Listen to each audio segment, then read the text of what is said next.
un choix bien malheureux, vu par certains, quand on dit qu'on va soit à l'école normale supérieure de Port-au-Prince pour apprendre soit les sciences sociales, la philosophie ou autre, en tout cas pour se faire enseignant. Parce que ça ne paye pas, on n'est pas respecté le plus souvent par les élèves ou bien les étudiants, et on ne peut pas mettre en place un plan de carrière. Bref, l'enseignant, c'est un laissé pour compte dans la société haïtienne, et à certains égards, on pourrait dire aussi que l'enseignant le rend bien à la société haïtienne parce que très peu de gens s'intéressent à cette activité-là. Et pourtant, comme je viens de signaler au départ, il y a quelque chose d'extrêmement important en termes de vocation, je dirais, dans l'activité d'enseignement. Je vous ai dit que dans l'enseignement, on voit Seigneur. Alors, il importe de se poser la question en retour, pour aller en tout cas plus loin, qu'est-ce que le Seigneur? Alors, il est vrai que je ne parle pas de votre Seigneur étant loué, je parle du Seigneur en tant que concept. Si on va plus loin et si on sent, on pourrait dire, le mot Seigneur, on verra que Seigneur traduit ce qui, en tout cas dans l'humain, puisqu'il n'y a que l'humain où Dieu, les dieux, à être Seigneur, traduit ce que l'être a de plus noble. En tout cas, témoigne de la noblesse, on pourrait dire, de l'être ou de l'être humain précisément. Donc, si l'enseignement, on pourrait dire, c'est cette activité qui consiste à faire de l'homme, en tout cas des êtres humains, des petits hommes, pour dire, et pour citer Eric Fromm, de Seigneur, donc on pourrait dire que l'enseignement a pour vocation particulièrement développer en nous ce qu'il y a de plus noble. Bon, on ne se posera pas encore la question qu'est-ce que c'est que ce qu'il y a en nous de plus noble, mais allons plutôt poursuivre l'intitulé sur le renouveau d'Haïti. Alors, qu'est-ce que c'est que le renouveau? Le renouveau, on pourrait dire, c'est le nouveau devenu nouveau. Alors, comme le nouveau devenu nouveau ne saurait être le nouveau de la même manière, donc le renouveau, c'est le nouveau d'un nouveau qui a été. Alors, dans le cas d'Haïti, on peut se poser la question, de quel renouveau s'agit-il? Parce que là, on est dans une situation de renouveau. Ouais. L'effondrement de l'État, l'effondrement en tout cas des institutions publiques, des institutions régaliennes, la mainmise du banditisme sur la vie des Haïtiens, c'est un renouveau. Est-ce de ce renouveau dont vous parlez? Le renouveau d'Haïti, on y est bien dedans. Est-ce que ce que nous vivons aujourd'hui, c'est bien une Haïti nouvelle? Ça, il faut l'accepter. Alors ici, accepter le sens, c'est pas cette Haïti nouvelle. Est-ce que c'est de ce renouveau qu'on parle et qu'on inviterait l'enseignant à participer? De quel enseignant, à ce moment-là, serait-il question? Ou du moins, renouveau d'Haïti dans le sens où déjà ce qui est là et nous fatigue déjà, ce que nous vivons nous impatiente tel que nous espérons à ce qu'il y ait une Haïti nouvelle.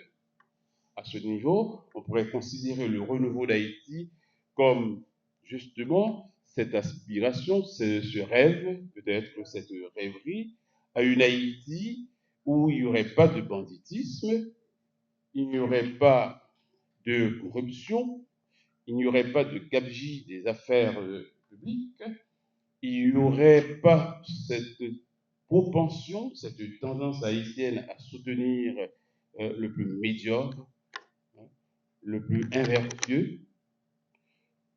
Si c'est de ce renouveau il s'agit, on peut justement se poser la question, d'abord, quel enseignant nous faut-il? Et d'autre part, quelle participation cette figure de l'enseignant doit avoir à ce renouveau. Donc, vous pouvez le remarquer, j'ai dressé bien vite un portrait d'Haïti idéal. On ne sait pas quand est-ce que ça pourra advenir, mais espérons-le. Maintenant, allons voir quel enseignant qu'il nous faudra pour que cet Haïti soit sans banditisme, sans corruption, sans gabegie des affaires de l'État, en tout cas des affaires publiques et autres.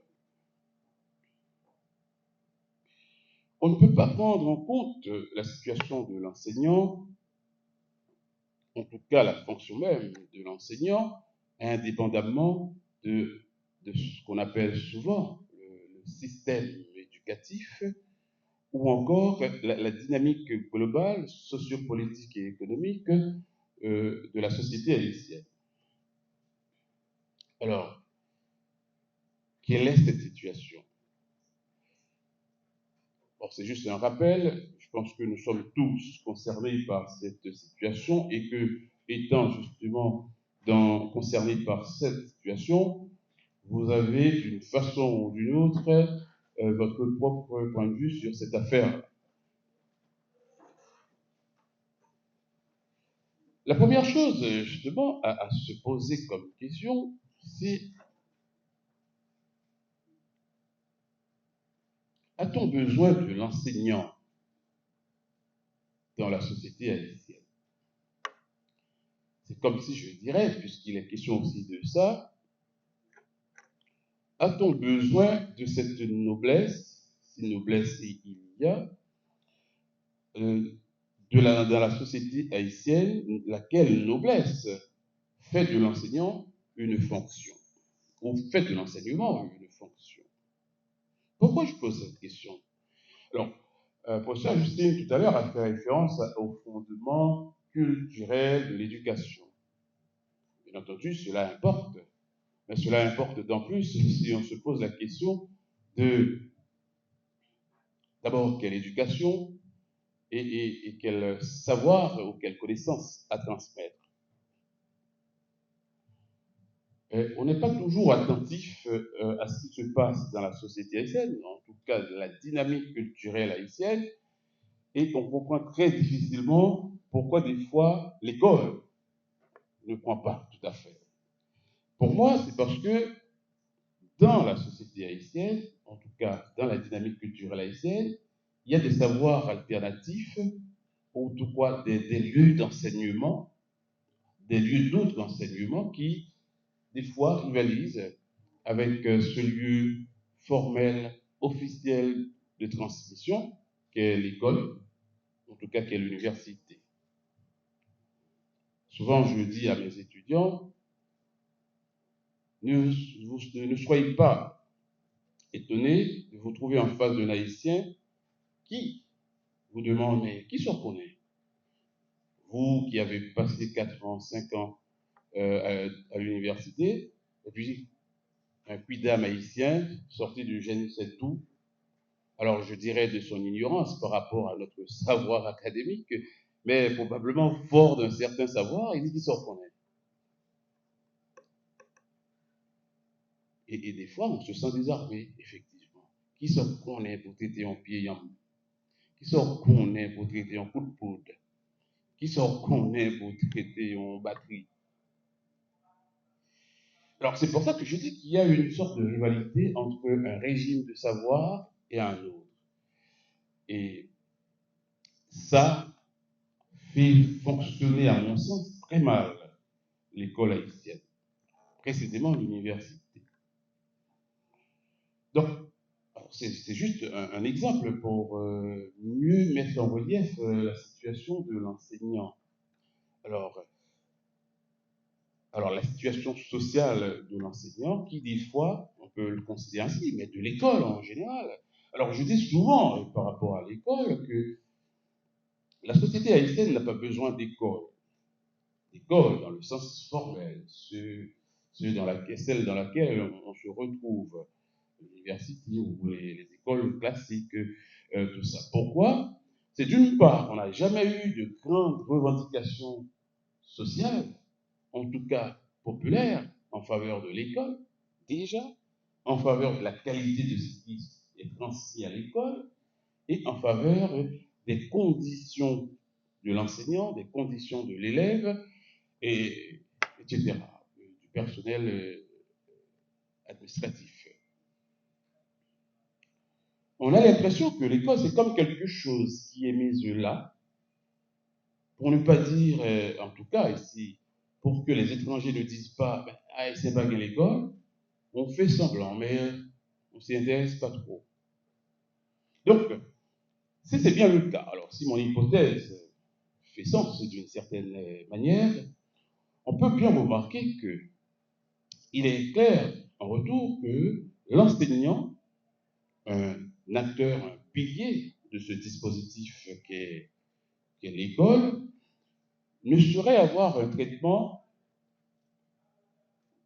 favorable, ne saurait non plus jouir d'une véritable fonction sociale, vu que, si je peux encore une fois le dire sans vous choquer, en tout cas sans choquer personne, la société ne sait que faire de l'école, et par là, que faire non plus de l'enseignant. Deuxième chose à signaler, c'est la question de qu'est-ce qui est à transmettre dans ce dispositif scolaire. Je vous ai parlé de cette concurrence, rivalité entre deux ordres de savoir. Et je vous ai dit aussi au départ que l'enseignement a rapport à la, je dirais, au Seigneur. Et que, en règle générale, l'enseignement concerne très peu de contenu que de manière d'être, que de forme, je dirais. Avant même d'aller plus loin, je me rappelle, alors je devais commencer par ça, souvent Socrate, et ça c'est très caractéristique, et dans ses prises de parole, dans les dialogues de Platon, fait constamment référence à des enseignements qu'il recevait dans des temples. Alors on peut bien voir, les enseignements dans les temples, ce sont des, si je peux dire, des savoirs, et le plus souvent c'est des techniques, j'appellerais avec Foucault des techniques de soi, c'est-à-dire un ensemble de procédures qui consistent à travailler, à se travailler soi-même, à prendre soin de soi-même, afin de pouvoir donner libre cours, bien entendu, à ce que nous portons en nous de meilleur, de noble. Or, on peut dire aujourd'hui, et c'est pas seulement en Haïti, c'est presque partout ailleurs, déjà on parle très peu d'enseignement, on parle d'éducateurs ou autre chose, tout ça, mais l'enseignement porte très peu et de moins en moins sur nous-mêmes. Ce que on nous donne, c'est tout simplement je dirais des techniques, des exercices, des procédures et des connaissances, entre guillemets, des connaissances très souvent qui ne collent pas à nous, autrement dit, qui ne nous travaillent pas, et qui ne nous permettent pas non plus d'extraire le meilleur de nous-mêmes. Et je pense à mon prof de philo à l'école normale supérieure. J'avoue qu'une fois, quelqu'un lui a posé la question, mais à quoi sert la philosophie? Mon prof a répondu, la philosophie, ça sert à ce que celui-là qui a eu la prédisposition à voler, à mieux voler, à savoir mieux voler. C'est pas voler dans le sens de voltiger. Alors, à bien voir, ce que le système éducatif nous donne aujourd'hui, c'est pas de l'enseignement. Et par là, ce que nous appelons des enseignants, ou bien l'enseignant, c'est plus une sorte de mécanicien qui vous montre comment on peut démonter une voiture, une bicyclette, une motocyclette, et que vous saurez faire avec beaucoup d'habileté, mais non, pas comment vous montez et vous démontez, comment vous corriger pour le meilleur. Donc, en ce sens, je dirais, pour ne pas être trop long, pour répondre aussi à la question de départ, c'est quelle participation l'enseignant peut avoir au renouveau d'Haïti. Ici, renouveau d'Haïti entendu dans le sens d'une Haïti où il n'y aurait pas de bourgeoisie sans vergogne, il n'y aurait pas de bourgeoisie ticouloute et un État indifférent, où en tant que cet État est complètement pris en otage par cette famille dite bourgeoise, mais plutôt une Haïti de solidarité véritable, non pas romantisée, non pas poétisée, une Haïti de véritable égalité, pas en termes seulement de passion, mais en termes d'égalité concrétisée dans des institutions et des pratiques institutionnelles. Quel enseignant et quelle participation que cet enseignant doit avoir? D'abord, il faudrait d'abord penser à prendre soin de nous-mêmes. Alors, prendre soin de nous-mêmes, à mon sens, va à l'encontre de ce que nous disons très souvent, plutôt nous l'êtes, nous là. Parce que le plutôt nous l'êtes, nous là, c'est comme quelqu'un qui a un abcès, qui caresse avec cette pommade tiolée, qui caresse cet abcès, hein, par peur de la douleur, refuse de le faire crever, de l'expurger. Il faut déjà commencer par prendre soin de nous-mêmes, qui consiste à nous diagnostiquer dans ce que nous avons de plus noble, mais de plus mauvais. Qui sommes-nous? La question a été posée tout à l'heure.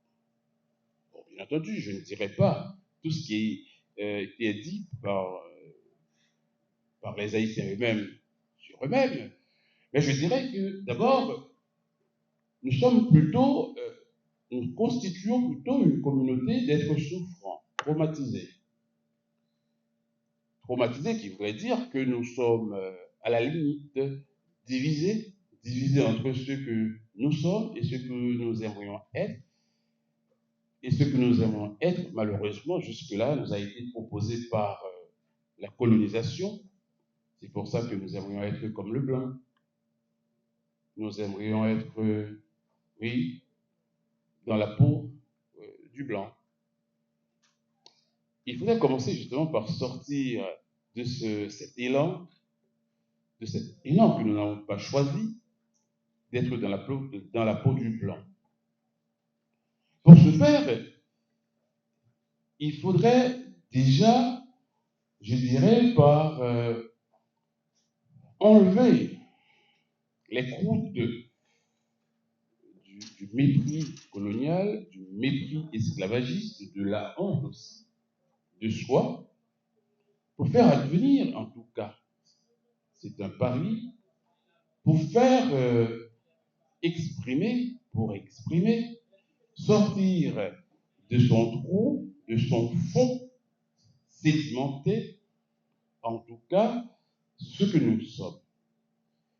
Je dirais cet élan à la vie heureuse, à la vie bonne, mais que aujourd'hui, nous ne parvenons pas, d'une part, à formuler de manière explicite, d'autre part, à concrétiser dans des lieux institutionnels et des procédures institutionnelles.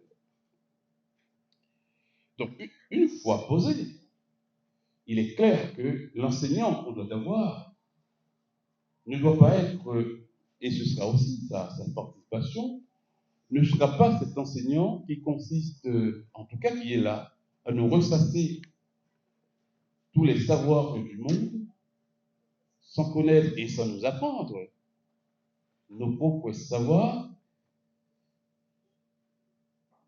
qui est là pour nous apprendre tous les visages des hommes du monde, mais qui n'est pas en mesure de nous apprendre notre propre visage, qui est capable de diagnostiquer toutes les douleurs du monde, mais incapable de diagnostiquer nos propres douleurs. Donc, d'abord, il nous faut un enseignant ancré, je ne veux pas dire enraciné, mais ce serait bien ça, enraciné pour mieux grandir, pour mieux pousser, pour mieux produire de l'ombre, pour mieux fertiliser, on pourrait dire les pousses plus jeunes.